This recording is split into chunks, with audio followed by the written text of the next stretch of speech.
All right, welcome to Brain Health with Dr. Nissen. Today we are talking about a very misunderstood mental illness, and that is schizophrenia. So I see people all the time in the hospital or in the clinic who say that they have been diagnosed with schizophrenia in the past. And one of the most common things that people tell me is that when I ask them, well, what does this mean to you? Do you think that you actually have this? They think it means that I have split personalities. And schizo, the kind of one of the origins of the word, it does mean split, but it actually is, as we'll talk about in a little bit, means that there's a splitting between your, or at least it's theorized that there's a splitting between your thoughts, your feelings, and your behaviors, and it really doesn't have to do with personality at all. So we'll talk a little bit about what schizophrenia is, and something that, for those of you that aren't interacting with people that have schizophrenia, who don't have family members that have schizophrenia, something that is really high yield for everyone out there is the implications of marijuana and schizophrenia. It's something that I'm very passionate about and something that we will start by talking about in this. So let me just first orient you all to what is schizophrenia. And schizophrenia is actually diagnosed when somebody has a period of 6 months or more that they're having two or more of the following symptoms. And these can be delusions. So these are fixed, non-bizarre beliefs that exist despite there being evidence in the contrary. So this would be somebody thinking that, for instance, that their neighbor is maybe associated with the FBI and has been spying on them. It's not. I mean, I guess that's somewhat of a bizarre example, but still, it's possible. It's just very unlikely, and no matter how much evidence you come up against it, they would still continue to have it. So that'd be a delusion. Another one of the symptoms they could have would be hallucinations. So that would be seeing things. Most commonly, they see people or sort of shadows or figures of people. Another thing would be disorganized speech. So this would be like if you're talking to somebody and they're talking about going to the store, and then all of a sudden they're talking about birds and how birds fly. It's totally, there's derailments like that. There's incoherent speech. There can be disorganized or catatonic behavior. So all of a sudden somebody is stacking things in their house, or they're going out and dancing and in the streets for no reason. These are sort of like disorganized behaviors, or what could be seen as catatonic or negative symptoms, where suddenly they're hardly moving at all. It's like they're made out of wax. If you were to move their body part, it might stay there wherever you move it to. So these are some examples of the symptoms. And so these symptoms, two or more of these exist for a period of at least 6 months in order to have schizophrenia. So schizophrenia, I wanted to talk about because it is a relatively common mental illness, and it causes severe impairment throughout people's lifetimes. And there are at least some things that we can do to prevent schizophrenia, and that's what I wanted to start talking about. And this is related to marijuana. So marijuana right now is kind of interesting in that it's getting a lot of attention as it's being legalized and is being embraced in a lot of instances. There's different organizations doing research on it for treatment of different mental illnesses. So maybe there's some beneficial things about marijuana. Maybe there's some unbeneficial or bad things about marijuana.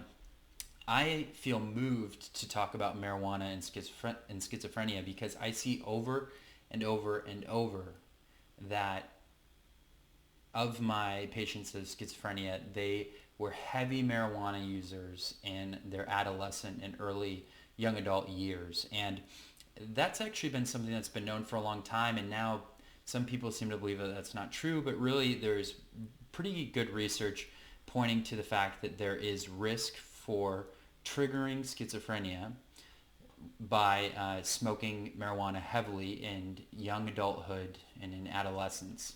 And so there are two reasons why I think it is a terrible idea to smoke marijuana heavily as an adolescent or young adult. The first reason is that if we were to take marijuana and classify it as a drug, just like how we classify other drugs, we have, antidepressants, there's anxiolytic or anti-anxiety medications. marijuana would be an anti-motivation medication.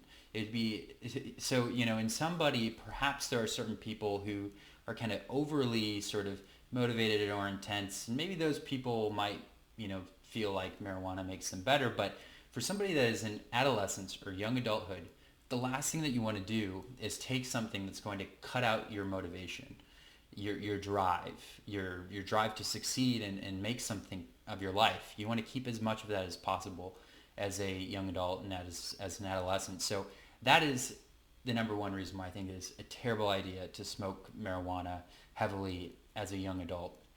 But the second reason is that you could trigger schizophrenia in yourself. I think that there's pretty good evidence about this, like I was saying, and this is all through genes. And so it's actually something that you can check for by getting a genetic test done. I use 23andMe. There's lots of these sort of consumer genetic testing reports out there that you can do. And what they do is when they do your genetic sequencing, you get a report and you can actually search within your genes for the specific genes that have been found to be likely connected to developing schizophrenia. And those would be genes related to your dopamine function, and then genes related to it's called the AKT1 gene variation. So again, the ones related to dopamine, this is COMT, and then the one related to the other one is AKT1. So you can search and you can see whether or not you are at increased risk of developing schizophrenia by smoking marijuana, by checking to see if you have these abnormal genes. So for the COMT genes, there's it looks like about a 3 to 5 time risk of developing schizophrenia if you have a VAL variant of the COMT gene, and you have around a 7 times increased risk of developing schizophrenia if you have the CC variant of the AKT1 gene. So these are some clear genetic ways that you can know whether you might be at increased risk of developing schizophrenia by smoking marijuana. So I say to all people, to all parents, be very careful with your kid, your adolescent, your young adult smoking marijuana heavily if you don't know what their genetic status is. If it's something you want to check, it can be done using something like 23andMe.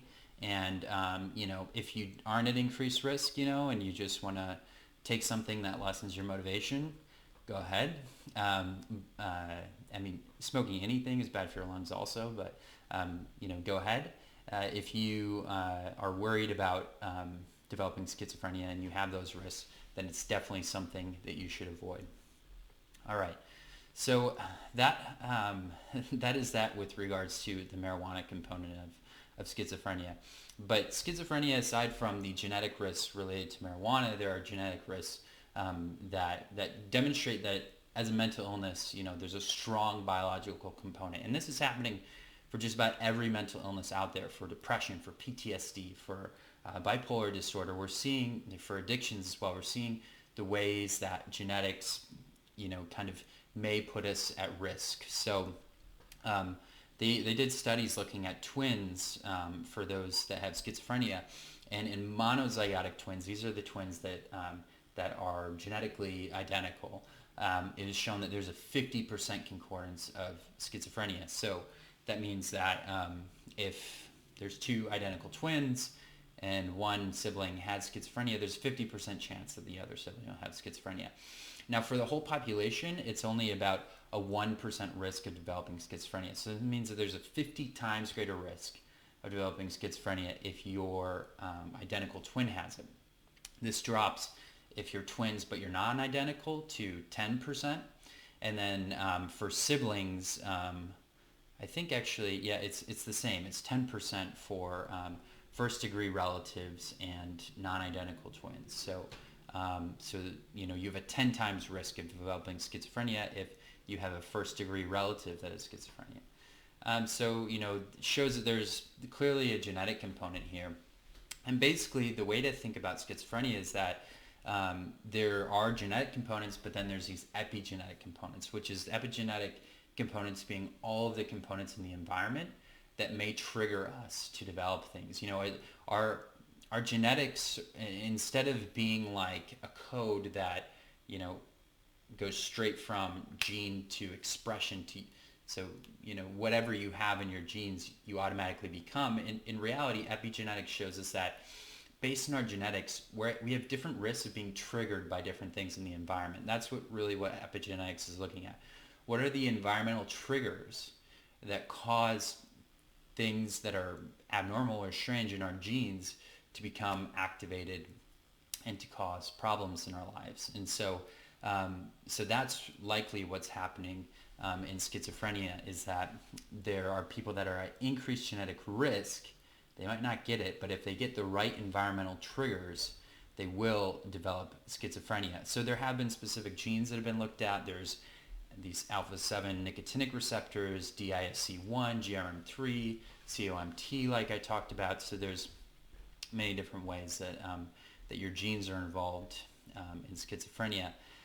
So as an idea, like I said, it affects about 1% of people in the United States on average. And really, schizophrenia is, it's somewhat more common in people living in urban environments, but otherwise, and that's probably because of epigenetic triggers in the urban environments that make it higher risk.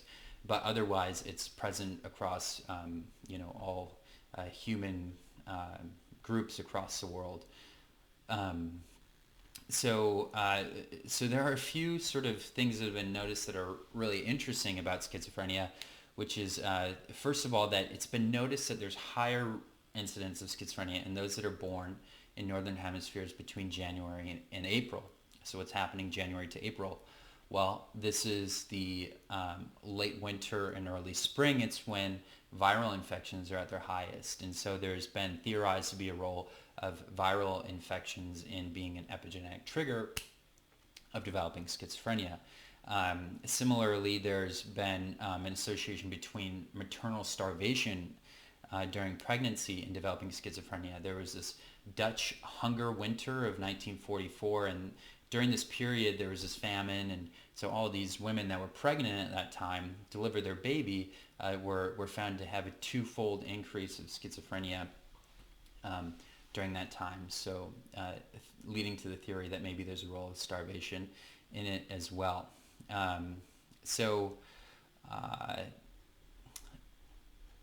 let's talk a little bit about now kind of what's thought to be going on in schizophrenia. I talked about the genetic component of this, and if you were to talk to most doctors, especially like primary care doctors that are sort of explaining to you in very general terms what's going on in schizophrenia, the most basic way of thinking about it, or that most people think about it, is a problem of dopamine. So dopamine, like you've heard me talk about, is a neurotransmitter that's very important in triggering our seeking behaviors. So you can think about dopamine a lot as playing the role in addictions.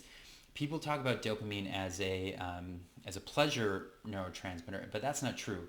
It's not really about pleasure. That's really like the opioids and the endorphins, which is kind of like the orgasmic pleasure that you experience. But really, I like to think about it in terms of like sex, because it's a good way to understand it. Dopamine is the excitement of kind of leading up to sex. It's like sort of like the go get it sort of neurotransmitter, versus, like I just said, endorphins, opioids, is kind of more of the euphoria of like an orgasm.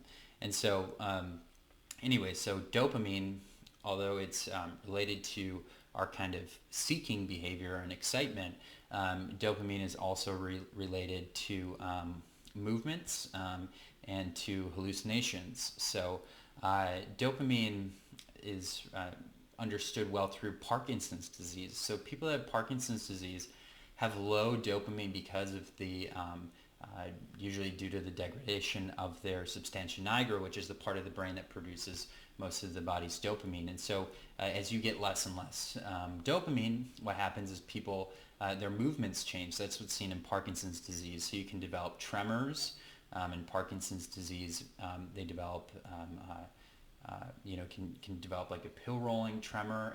You get less facial movements, so it's mask-like faces. So these people will kind of have less facial expressions, and then you'll notice as they're walking, they have this like kind of stooped gait, and they shuffle their feet, taking very short steps. So that's Parkinson's disease, and the reason why the dopamine theory is related to depression is because we've seen that when people have too much dopamine, they act like they're psychotic. They act like they have schizophrenia. And so this is seen in Parkinson's disease. When you give people dopamine, you can give them levodopa. Carbidopa-levodopa is medication for Parkinson's. And if you give them too much, they can start hallucinating. They can start having abnormal beliefs, delusions. So that can also similarly happen when you increase dopamine too much with stimulants. So some of the stimulants are kind of known as uppers out there. That would be like cocaine, methamphetamine, Adderall, or some of these sort of like stimulant medications. So if you take too much of those, you can also start to hallucinate. You can start to have delusions, and so you can start to act in a way similar to what can be seen in schizophrenia. So this is one of the reasons why it's believed that dopamine plays some role in schizophrenia, but there's really evidence for just about every neurotransmitter playing some role in schizophrenia.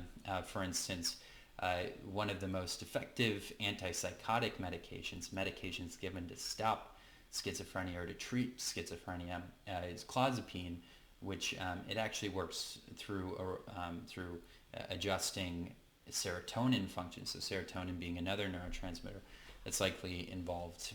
So those are a few ways that that dopamine is understood to be involved in schizophrenia. So let's talk a little bit now about some different types of schizophrenia or related diseases. So schizophrenia, like I mentioned, can be understood and seen in many different ways. So one way that it can manifest is that somebody can sort of have a paranoid type of schizophrenia. So these are people who think that maybe their neighbors are watching them, or that that the FBI is after them. So kind of having more paranoid type delusions. There's disorganized types. This would be doing pointless behaviors, silly behaviors, making abnormal sort of grimaces or facial movements without any good reason. They tend to appear more disheveled. There can be a catatonic type, which is what I was talking about before, where you sort of either you can have a kind of a sort of catatonia where you're moving less, and so you can sort of spend the whole day sitting or lying in your bed without moving at all.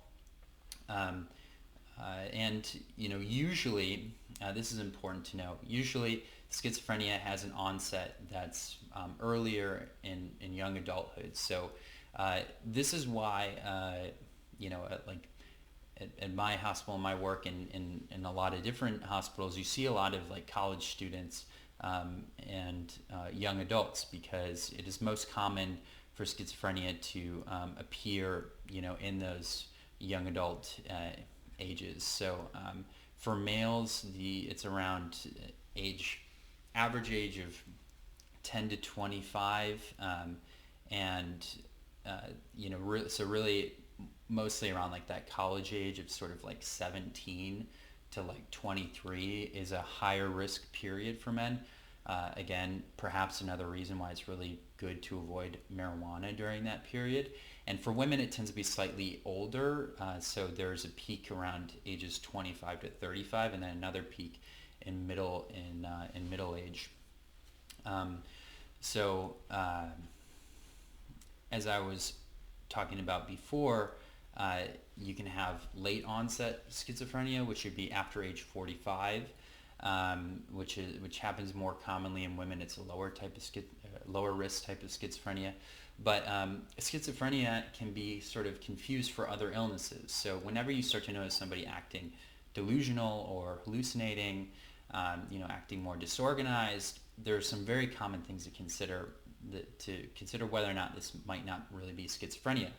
One thing would be substance-induced psychosis. So, you can certainly become psychotic or start acting like you have schizophrenia when you're actively high on a certain drug. So that could be, like I said, methamphetamines, cocaine, different uppers like that, or it's common with smoking marijuana. So aside from marijuana causing long-term chronic schizophrenia, smoking marijuana can also, in the moment when you're high, make you psychotic.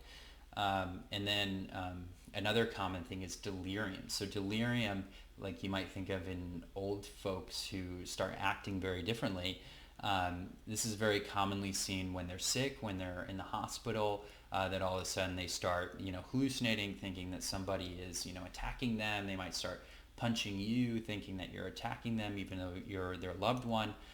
So that would be, that can happen in delirium. And so it can seem like they are psychotic, or maybe they have like late onset schizophrenia, but that's not what that is. And so one way that you can tell, and this is kind of a nice trick, is to ask them questions to see how oriented they are. So usually somebody that has schizophrenia, even though they might believe that that their neighbors have been watching them, or that they're out to get them, or that they might be hallucinating, that they're seeing people in the corner of the room, usually these people will be oriented to the world around them. So they can tell you their name, they can tell you the date, they can tell you where it is, and what's going on today or in the news or something like that. So somebody has schizophrenia, even though they think that their neighbor is watching them or has some plot against them, they'll be able to tell you, again, their name, the date, where they are, what the situation is. And versus somebody that's delusional, that's in the hospital, and they're punching you, thinking that you're from the FBI attacking them. If you ask them their name, date, they'll likely know what their name is, but they might be way off on the date. They might think that it's 1973, and they might think that I don't know who's president, like Reagan or something like that, and they'll think that they're in their house. They won't think that they're in the hospital. So that's one trick for how to know whether somebody is experiencing schizophrenia versus something like delirium. So like I mentioned, for somebody that may have schizophrenia, they go to a psychiatrist to be diagnosed. There's some things that one could look for that are maybe puts the person at higher risk of that, having developed schizophrenia. Aside from the marijuana, like I mentioned, it has been noted that there are some what are called pre-morbid findings, so some things that you notice in these people before they develop schizophrenia, and that might be that they, throughout their childhood, have sort of isolative tendencies. They tend to like to be more on their own, don't have much friends, has sort of strange thinking that isn't necessarily psychotic, but strange thinking throughout their sort of childhood and adolescence, that they sort of dated less, typically played less sports, had less friends. Sometimes OCD can be a prodrome of schizophrenia, so they're very either like to put things in different orders. They like to check locks. They like to wash their hands too often. They felt compulsively like they had to wash their hands, or step on tiles in a certain way, something like that. And then also there's been thought to be a relationship between those more interested in abstract ideas, philosophy, government, religion, kind of in those like adolescent, young adult years, that those are people that are slightly more likely to develop schizophrenia. So there's a few things that go along with schizophrenia. So there can be emotional changes that can be related to schizophrenia. There might be sort of reduced emotional responsiveness, so they just sort of are less emotional. They're kind of more dry and flat in their emotions. There could also be overly active or inappropriate emotions, kind of like rage, happiness, or anxiety. So when you're talking with somebody that has schizophrenia, you might notice a few things about their speech or about their thoughts, and So usually when somebody's talking, their thoughts are fluid, so one word comes after the other. It's linear, so one, part of the sentence connects to the next part, connects to the next part of, I left my house to go to the grocery store to get, bananas, and I walked into the grocery store to get the bananas and went to check out. It's very linear. You can track that, as opposed to being tangential of, I went to the store to get bananas, and bananas are usually from Central America, and Central America has, a difficult history with the United States government, things like that. And you might notice neologisms, which is like made up word combinations, sort of, using made up words, or noting that they can be circumstantial, so that they have sort of like these very long prologues. So any question you ask them, like they might have a very long sort of prologue before answering your question. So one misconception about people that have schizophrenia is that they're very violent or dangerous. So there is, some risk of violence in somebody that has a delusion that somebody's trying to attack them and that they need to defend themselves, and so they, like always have a knife on them, thinking that this person's going to attack them, and then, if that person did get close to them or something, that maybe they would feel, concerned. So that's kind of the sort of instance where that would be like more dangerous. But in general, on average, people with schizophrenia, and this is very important to say, people with schizophrenia are at the same risk of violent behaviors as the general public. So, these people aren't more general, or aren't more, violent than the general public. And that's important to know, because there's so much stigma around so many different types of mental illness, around depression, and so it's important not to feel scared. But nevertheless, like I just said, we should, if we have a loved one, if we have family, friend members, or ourselves, we start to notice that we are feeling like, or like somebody that has schizophrenia is feeling like somebody's, attacking them, and they're around that person a lot, then it might be worth, talking that over with your doctor to make sure that everyone's safe, because that would be the sort of instance where it may be a little bit more dangerous. But again, same risk as the general public. So if you or a loved one, has schizophrenia, there's no reason to think that that they're a more dangerous sort of person. So one thing that's really important to talk about is that in general, people with schizophrenia live for much less time, and so I believe that the figure is around 20 years on average less than the general public that somebody with schizophrenia lives. So that is serious, and there's a really big difference, and something that I hope we can make progress in turning around. But so why is it that people with schizophrenia live 20 years less? Well, the first thing is that there's a very high comorbidity of cigarette and drug use in people that have schizophrenia.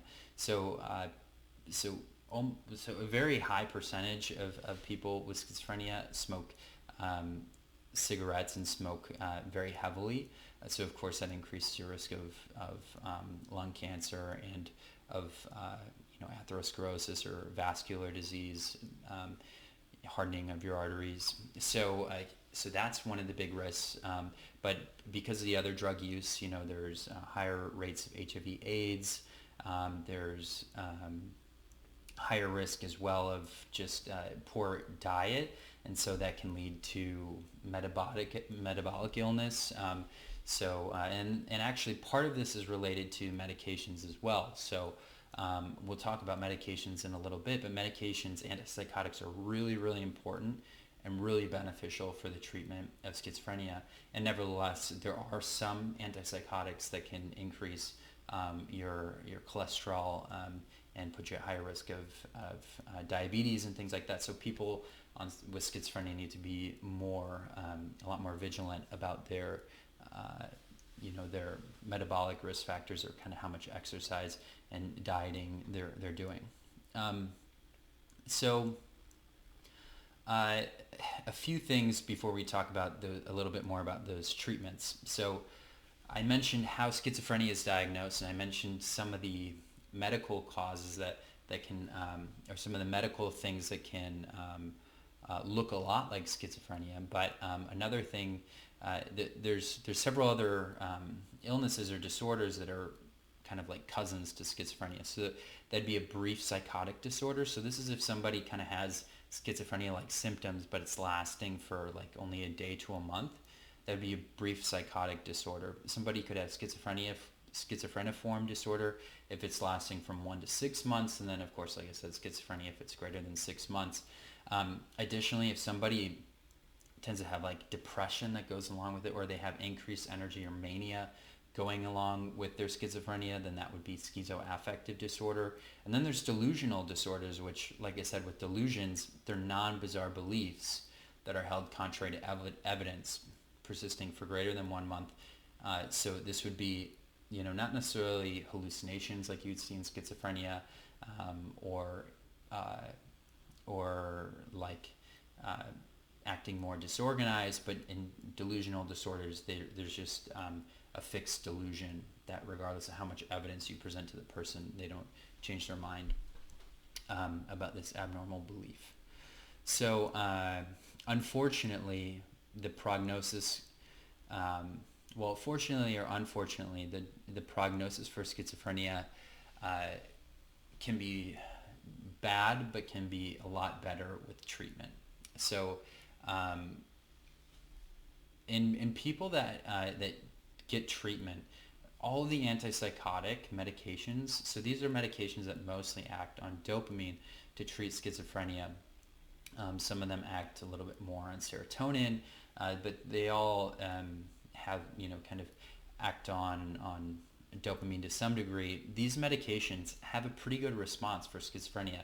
It's around 66% that there's real clinical improvement in somebody's schizophrenia from the medication. So 2/3 of people, when you're on antipsychotics, taking them regularly, can have significant improvements. And really what this looks like is about 25% of people who are in treatment get completely better and are kind of living a totally quote-unquote normal life. The other 25% are living more or less normal lives with some support. And then about half of people might not, be able to sort of live a quote-unquote normal life or have, significant improvement. So why is it that if 2/3 of people get better with antipsychotics, that there's, that about half of people end up still not being able to live a normal life? And there's a few reasons for that. One of those reasons is that the compliance with treatment in general is pretty low. So one very common issue is that, people who have schizophrenia or related, mental illness that are on antipsychotic medications, they stop taking them because they notice that they're feeling better, or they stop taking them because they can't tolerate the side effects, and they feel like either they're putting on weight, or that they feel cloudy minded, or that they're kind of too sleepy, and so they stop taking the medications. But anyways, it's very common. It's around half of people are estimated to be non-compliant or not taking their medications regularly within a year of starting them. For that reason, about half of people with schizophrenia, still are dealing with ongoing psychotic symptoms, after they start their treatment. But in people that are taking medications as prescribed regularly, like I said, about 2/3 of them have significant improvements. So that's important to keep in mind. So, so talking about these treatments, so if somebody is actively, psychotic, they're very ill, they're very disorganized, they're having a lot of these hallucinations. For people like that, hospitalization can be a really good way to get them treatment quickly and get them back to where they need to be living in the community. So in the hospital, usually what happens is the person is brought in, they're started back on the medication that maybe they stopped that led them to become psychotic, and then they're usually a plan is come up with like social workers involved and family involved to help to make sure that the patient has like group therapy or has some sort of ongoing social engagement, along with taking their medications regularly when they leave, so that they can go back to living a quote unquote normal life. But aside from the hospitalization, usually taking these medications is a very important part of doing well. There are some other interventions that have some evidence. There's some evidence for fish oil being helpful. There's some evidence, again, not with like very good evidence, but they're low risk interventions related to branched chain amino acids, ginkgo biloba, vitamin E or melatonin. Again, not high quality evidence for those, but and then for there being family therapy, so getting the family involved, setting expectations so that they know like what it looks like when somebody's starting to become ill again, and to bring them to treatment, and then there might be individual or group therapy to help people with schizophrenia on their social skills, or on sort of helping them to be able to get the skills they need to be able to hold a job and have good social relationships and things like that. So those things, in addition to the medication, can be very effective for people, as long as we're able to keep people involved in their treatment and keep taking their medications. There can be a pretty high likelihood of doing better. So that's a little run through schizophrenia. If there's a few takeaways for today and for this episode, what I want it to be is that, first of all, schizophrenia is a very difficult, chronic, long-term illness. And so if you have schizophrenia, there's unfortunately there's risks associated with general health. There's on average about a 20-year decrease in life expectancy. There's a higher risk of self-harm and suicide as well. So this is something that we really want to prevent as much as possible. So we can prevent schizophrenia by being careful with particularly marijuana use in adolescence and young adulthood, avoiding also like stimulant drugs like methamphetamines or cocaine that could cause psychotic illness. So it can be prevented in these ways, and then also to be just mindful about your genetic risk and knowing sort of your family's genetic risk. If you have siblings or parents or cousins or aunts and uncles, to be mindful of whether or not you might be at increased genetic risk of developing the illness. So that would be one thing. And then the other thing, other than prevention, would be to treat effectively if you are somebody that has schizophrenia, or if you have a loved one that has schizophrenia. And that would be through getting, connected with a psychiatrist and a therapist, taking medications regularly, and, communicating about any discomforts that you have with the medication, so that you don't stop abruptly and rather can switch to something else, get involved in group therapy and sort of social supports, and hopefully do well. So I hope with this you have a better understanding of schizophrenia, and that if you were to be asked by somebody what it is, you don't think it's split personality, which is dissociative identity disorder, which we can talk about in another episode. It's not split identity. It's rather related to having delusions, hallucinations, or another, one of these constellations of symptoms happening for over 6 months. And it's something that is treatable, and that hopefully you can have hope for if you have this or a loved one has this. So I hope this is helpful. And as always, please like, subscribe, share this with your family and friends, and let me know if you have any questions or anything else that I can touch upon in other episodes. Have an awesome day.